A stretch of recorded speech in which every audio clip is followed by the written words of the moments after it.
Harmer rips through Kent to set up nervy final day chase. The first 2 days at Chelmsford had seen plenty of runs scored. A large share of them went to Heino Kuhn, the South African's 140, the cornerstone of Kent's first innings 387.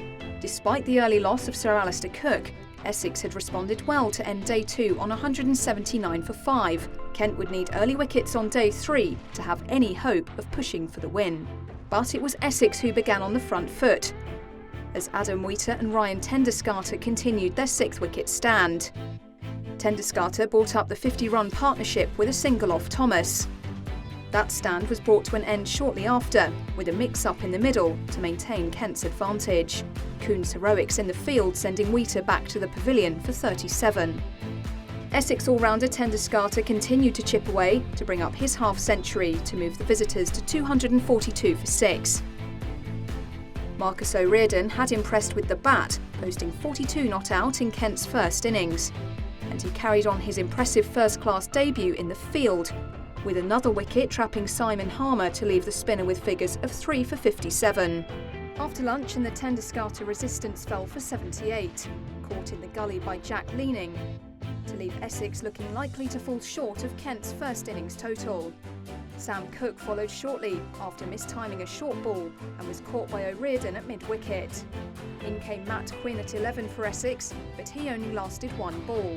Matt Milnes with 2 wickets in as many deliveries to leave Essex all out for 298 and 89 runs behind Kent. In response, Kent opener Daniel Bell-Drummond was hoping for a second innings improvement, having fallen for just 6 runs in the first. But he would fall cheaply for just 5 as he edged Jamie Porter's delivery to leave Kent 6 for 1. Sam Cook then got in on the act for the host to trap Jack Leaning. He added just 6 to his first innings duck as Kent's top-order struggles continued. Ollie Robinson edged a slip, needing a good catch from Simon Harmer to leave the visitors 36 for 3 in the final ball before tea. Jordan Cox and first innings centurion Kuhn continued to lead the recovery as Kent moved to 65 for 3. However, a wild shot from Kuhn saw him fall for 17 and was well caught on the boundary by Nick Brown. Cox continued to chip away at the Essex attack as he smashed his first 6 of the innings off Harmer to move to 26. But Cox was running out of partners. First, Darren Stevens hit straight to Tom Westley at the long-on boundary, before Grant Stewart edged behind, with Kent's lead at 184. Quick wickets continued to fall.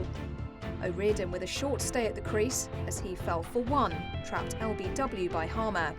Kent's collapse was compounded when Cook clean-bowled Cox in the very next over for 29. 3 balls later, and Hamidullah Kadri was sent back to the pavilion for a duck, with Cook picking up his 3rd wicket of the innings to leave the visitors 100 for 9. Harmer wrapped up the innings with the wicket of Milnes, ending the day with figures of 4 for 35, as Kent were bowled out for 112, setting Essex a target of 202 to win. There was time for Essex to face 1 over before the close of play. Essex sent out Porter to bat as night watchman with Brown, as they finished 0 for 0 in reply.